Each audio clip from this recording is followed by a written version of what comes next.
Yeah, that had to be it. Of course, LeBron, yes. It's always about the wine. Clippers and Nuggets. Oh, you remember the last time. Yes.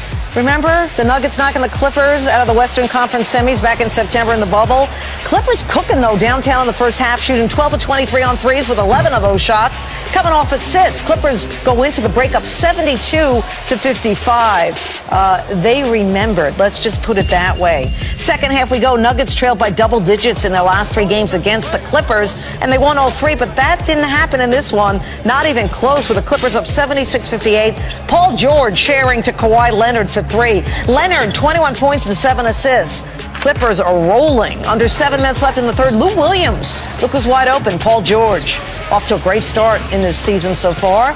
George, 23 points, 9 assists. Just over 6 minutes to go in the game. Patrick Beverley, he misses from there. Leonard will get it. Tries to get the rebound. Leonard falls to the ground, and he starts bleeding. Leonard, what happened here? Well, it was an elbow. He took a hard elbow to the face from his teammate Serge Ibaka while trying to grab the rebound. Leonard would leave the game, did not return. Clippers would win, but here's our Malika Andrews on Kawhi Leonard. It was a scary moment for the Los Angeles Clippers when Kawhi Leonard went down after colliding with Serge Ibaka late in the game. There was a lot of blood on the court as Kawhi was holding his mouth. But eventually, after medical staff came onto the floor and Serge stayed with him the entire time, Kawhi was able to stand up and walk off of the court under his own power. I'm told that he got 8 stitches to treat what the team is calling a mouth laceration. And Ty Lue said after the game that he believes Kawhi Leonard is, quote, going to be fine. Well, the Clippers have some experience playing without Kawhi Leonard, considering his load management situation last season. The Clippers are just a hair above 500 without Leonard, and their points per game differential gets cut nearly in half without Leonard. Opponents also are shooting a little better from 3 when facing the Clippers. Games on ESPN and ABC. We start with Luka Doncic, who grew up idolizing LeBron James, of course. Big matchup for these two. Woohoo! And how about Anthony Davis having fun with Montrezl Harrell's Christmas shoes pregame? James finding Davis early and often. Davis with the finish, 28 points for AD. Later in the first, James in transition again finds Davis once again. Easy bucket. With James's 3rd assist, he joined the Big O. Oscar Robertson is the only players with 100 career assists on Christmas Day. The two were not done. James and Davis had it going on throughout the first half. The dynamic duo combining for 32 points on 12 of 18 shooting from the floor, showcasing their dominance early against Dallas. Less than a minute left in the second. Doncic guarding James. James, too much, hitting that tough J over Luka. 22.7 boards, 10 assists for James. Look at that great shot. James scored or assisted on 31 of the 54 points the Lakers scored with him on the floor. Dennis Schroeder gets it to Kyle Kuzma, who drains the 3. The Lakers hit 9 threes in the first half. They had 9 total threes in that season-opening loss. Third quarter, after putting up 11 in the first half, Doncic would put up 12 points in the third. 9 and 19 from the field for the game, 27 points, 7 assists. Just wouldn't be enough, though. Later in the third, Lakers up 14. James doing a little dancing on Doncic. Oh, that's not fair. Expanding the lead.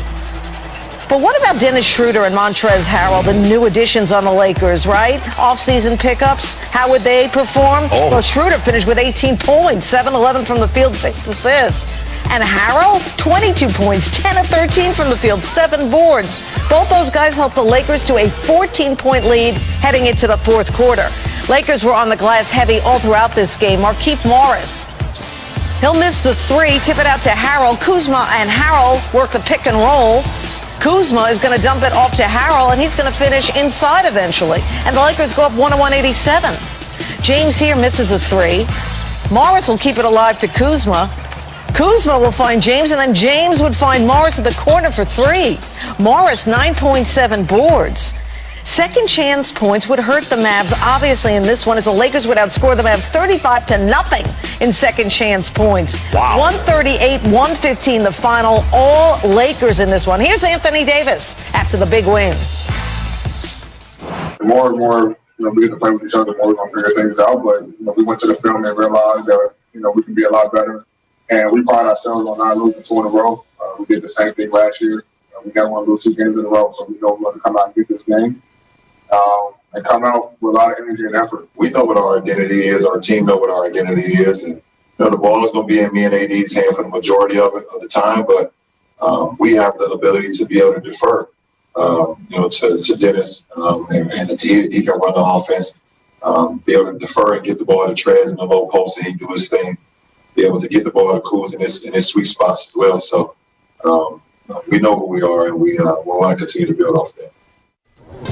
LeBron James continuing to etch his name in the NBA history books, especially on Christmas Day. Friday was his 10th win on the 25th of December, tying his buddy Dwayne Wade for most all time. LeBron's 25 made threes on Christmas, tied with KD for most all time. And his 4 games with 10 assists, fewer only than Oscar Robertson's 8. If you think we are done talking about LeBron James, then you don't know SportsCenter. Later in the show, it's a Christmas miracle. Santa Perk is back, and he's talking about the king. Ho, ho, ho, SportsCenter. Gather around. Santa Perk is about